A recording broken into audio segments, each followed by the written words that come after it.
Good morning everybody and welcome back to another video. If you are new here, my name is Jules and I am a long-standing fan of Roman Szmal or watercolours, or Szmal I believe in Polish. This is a watercolour brand out of Poland, and they produce just a huge, stunning range of watercolours. They're very reasonably priced, and they contain a lot of very unique pigments and have a real focus on quality. I absolutely love using these watercolours. I have the biggest collection of these than any other brand.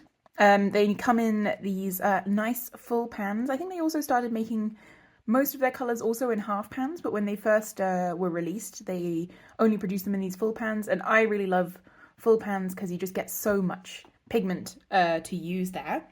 But anyway, this is a small but mighty haul of watercolours because these are 3 brand new colours from Roman Szmal that were released just this year. So we have here the Cobalt Blue Light, Chromium Green Oxide Dark, and Titanium Brown, and at least one of these colours, so the Titanium Brown, is a brand new pigment to me. It's PBR 48, if you see that. So I'm so excited to try this out because I have not seen this colour before, not used this colour before. These other 2 colours are pigments that we already know and love. This is Chromium Green Oxide Dark is PG17, which is the same as regular Chromium Oxide Green. And this Cobalt Blue Light is PB28, which is regular cobalt blue, let's say, but it just has a different hue to it. So my plan is today to swatch them all out. I've made these little swatch cards out of some watercolor paper offcuts, and we can have a look at them, see how they act, and then compare them to my existing watercolors and see which ones are more similar to which. However, first of all, I have to unwrap all of these paints. It can be a little bit fiddly with Roman Szmal watercolours, but I'm going to unwrap them all, label all the pans, and then I will be right back with you.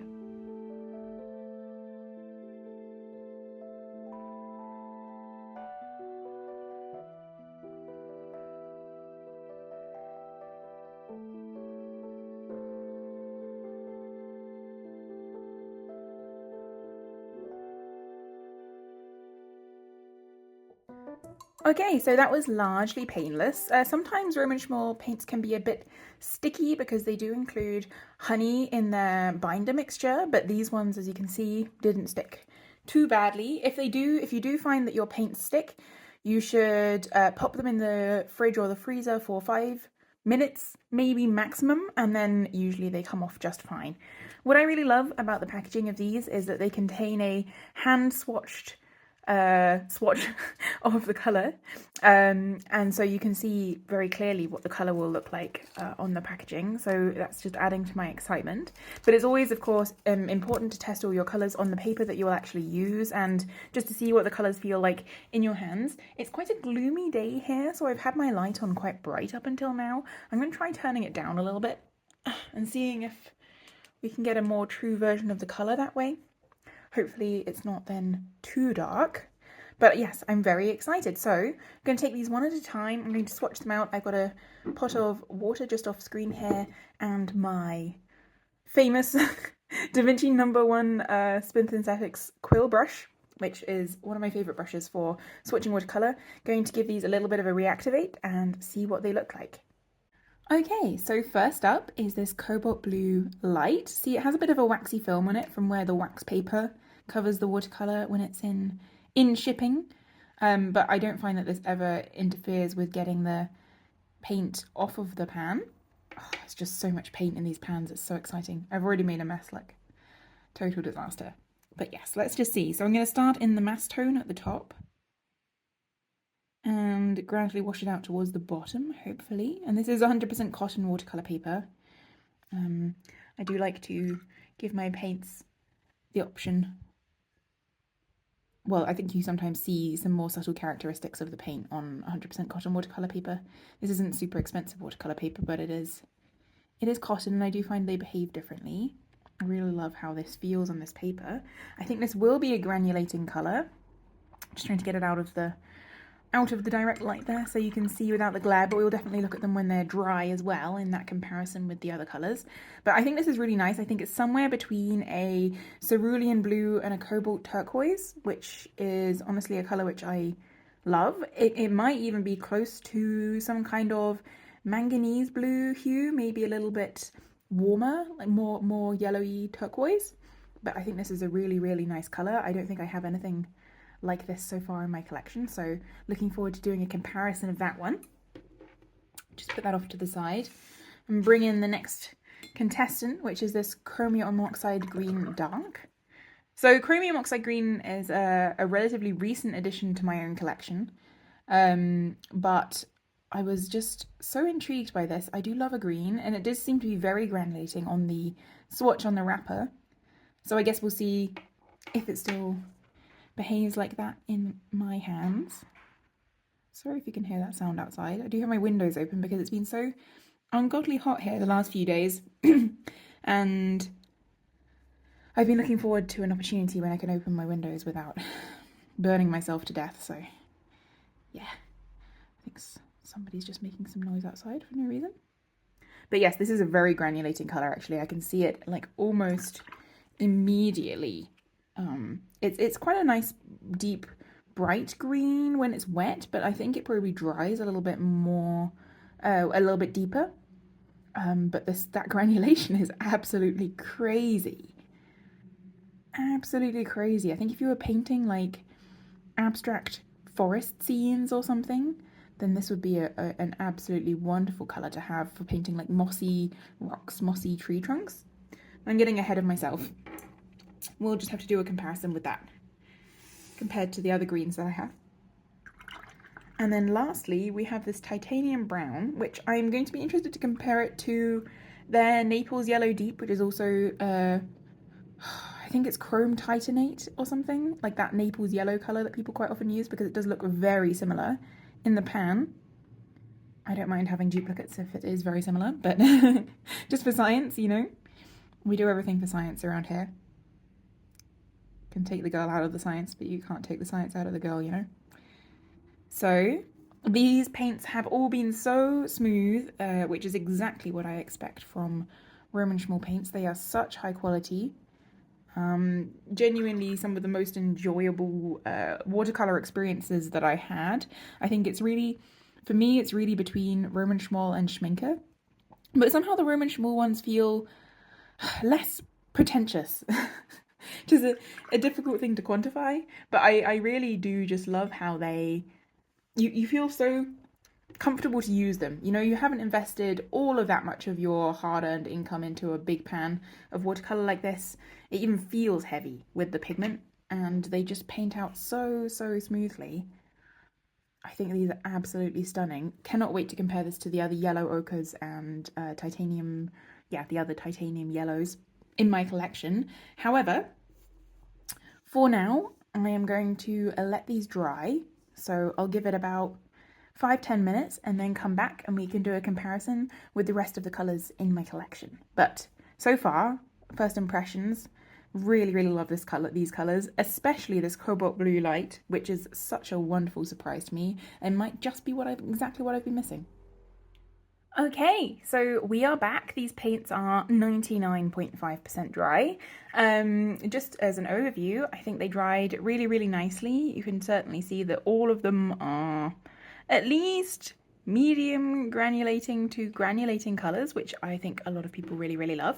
As you can see here, they are on a stack of little swatch cards because I, in the meantime, spent some time picking out the colours which I think would be the most comparable. So I figured we could go through them one by one and have a quick look at what I think they would be most easily compared to.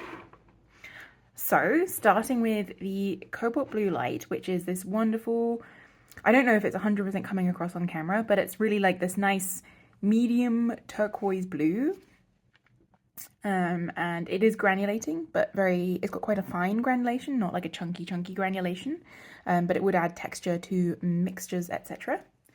And the colours I've chosen to compare this with are cobalt teal. So these are all Roman Szmal colours that we're comparing them to because I figure that that's the fairest comparison. Also, I have the most of them. Cobalt Sea Blue, so this is PB28. This is PG70. I think it's PG70. The cobalt teal, sort of more the green pigment. I really should look that up. But yeah, anyway, if you look on the website, you'll see. Cobalt Sea Blue, I know, is a PB28, which is exactly the same pigment as this one. And then we have Cobalt Ceylon Blue, which is the classical cerulean blue, PB35. And then PB36, Cobalt Cerulean Blue, which is just a little bit warmer.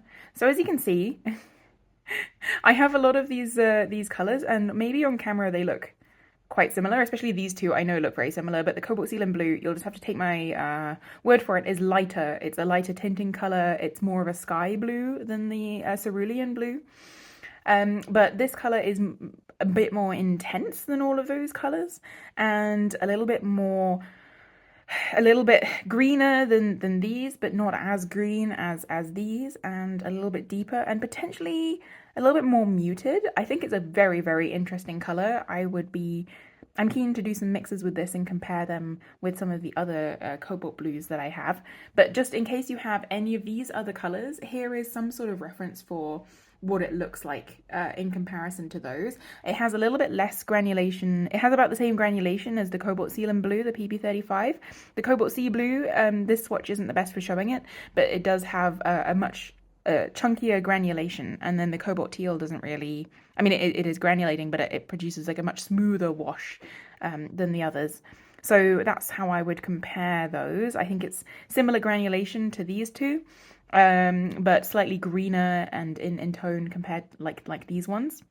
But really, it is its own thing, and it sits in the middle. I have other forms of cobalt blue. So I have this cobalt blue deep, which is obviously not comparable. As you can see, these are my blues that I was going through. God, that French ultramarine gets me every time. It like jumps off of the swatch card to me. And cobalt turquoise, I guess kind of like a similar chroma, but very different hue.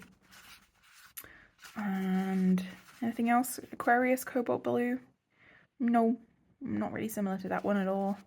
So yeah, I think I have all of their cobalts more or less, and I would say that this is indeed, they've somehow managed to come up with a unique one, despite the fact that there are sort of 8 or so cobalt blues. But I'm not complaining, because I think that they're a beautiful set of colours, and I think this is a wonderful addition to the collection. Do you need all of them? Absolutely not. Of course not. But are they nice to have? Yes. And I've collected these over a period of a few years, so it's not like I bought them all at once. So moving on to this chromium green oxide dark, this colour is absolutely nuts. You know what it reminds me of? It reminds me of the Daniel Smith Zoisite Genuine, with like this black granulation and the dark green tone. And I always thought, oh, if I was getting Daniel Smith colours, it would be nice to get the Zoisite Genuine. No need. I have this one now. And I think if you mix this colour with other colours, you would get the most wonderful, moody, muted granulation, those kind of like muddy colours, which would be perfect for contrasting with some really bright. I think this would contrast wonderfully with like a vermilion. Oh, just thinking about it makes me excited. But so yes, for the comparisons for this one, I'll put this one in the middle again. So to put it directly next to its brother, we have the regular chromium oxide green. So these are the same pigments, but they have been treated differently. So the regular chromium oxide green is a little bit less heavily granulating, brighter, more mossy green. I also thought it would be make sense to compare it to the cobalt green deep as another granulating deep green, though obviously this is a lot more bluer, like really a lot bluer than these. They tend to be more on the warm side. And then in terms of deep greens, I have this Perylene Green Deep, which I think it's incredibly similar in hue to the Perylene Green Deep, but obviously their properties are absolutely different. This Perylene Green Deep is very smooth, yeah, no granulation at all, but just a very similar sort of mass tone. And just in case you weren't sure what the difference was between the Perylene Green and the Perylene Green Deep, here is the Perylene Green. So this is a much more bluer tone of the Perylene Green Deep. So I think that these two are the most comparable in hue. These two are the most comparable in granulation, though I would also say that this, if you've used their goethite, I'd say that this has a similar feeling in terms of having a much darker granulation and in a sort of much brighter background tone. It's much similar to that, but this granulation is not so far off either. And if you have the regular chromium oxide green and you're thinking, oh, it would be nice if this colour was deeper, and because this is also more opaque, probably, in a mass tone. I don't do an opacity test because I think that, I don't know, I don't want to focus on it, and plus I think it's very much it depends on how you use it, because with watercolours it washes out so lightly. I think one thing I really love about this chromium oxide dark is where you can see where it's got really, really watery. It reminds me of almost like a green earth kind of shade, so I think that that's absolutely beautiful. It'd be really lovely to see it in like a very pale wash and see what it looks like. So this is my comparison for the chromium oxide green dark. Hopefully that's helpful in case you have any of these colours. I always think that when they come out with new colours like this and it's adding to a plethora of existing shades, being able to just see them side by side, because it doesn't matter what the lighting is in my room at this point, like you can see in this lighting what the similarities and differences are. But I think this is really, really unique, and I am very happy that I bought it, because I was really not sure, if I'm honest. I was doubting. But now I'm glad.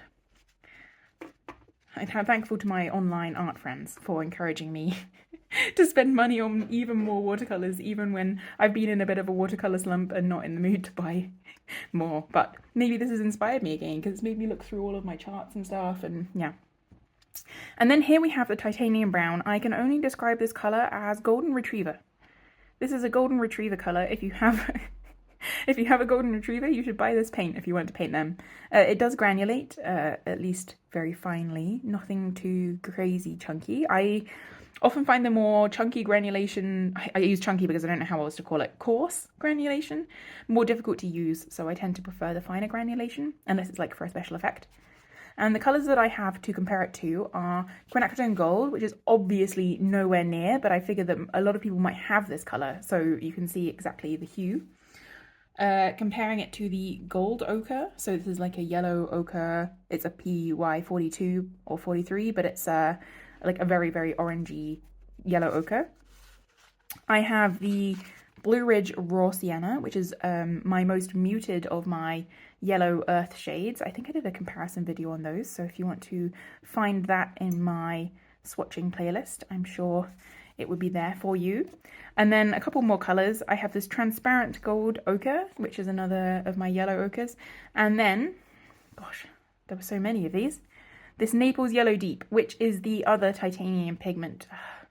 PBR something else. It's another brown pigment. I can't remember the name of it right now. But this is PBR 48, and it is not the same colour. It's not the same. PBR 24. It's precisely double the PBR. That stands for pigment brown, by the way, if you're not familiar. Maybe I'll do like a little short or a video at some point on pigment nomenclature and what it means and if you should even care. But as you can see, out of all of these, this is by far the coolest shade of brown, the most sort of grey shade of brown. The others are all to varying degrees, more saturated, more orange, more yellow. It is quite opaque, much like I would say it has almost exactly the same properties as this Naples Yellow Deep, maybe a little bit less granulation or finer granulation, and obviously a lot less orangey yellow. I think this is a beautiful colour. I think that this trio, actually, this trio of these paints is very like nature themed to me. I think you would have a great time painting nature scenes with these colours, if you added a couple more colours for mixing. But yes, so this is I don't have too much more to say about this colour. I think it's a beautiful addition. I don't think it's too similar to anything else that they have already. I can't believe that they are still coming out with new colours. There are new colours that I didn't even know could exist. Thank you, Roman Szmal, for constantly surprising us with beautiful new shades. And yeah, so if you have enjoyed this video, please do give it a like and do subscribe to the channel, because I do plan to make more watercolour content starting now. And if you have tried any of these colours or any of the colours which I've compared them to and have an opinion, let me know it in the comments down below. Thank you so much for watching this video, and I will see you in a couple of weeks with another one. Thank you very much. Bye everybody.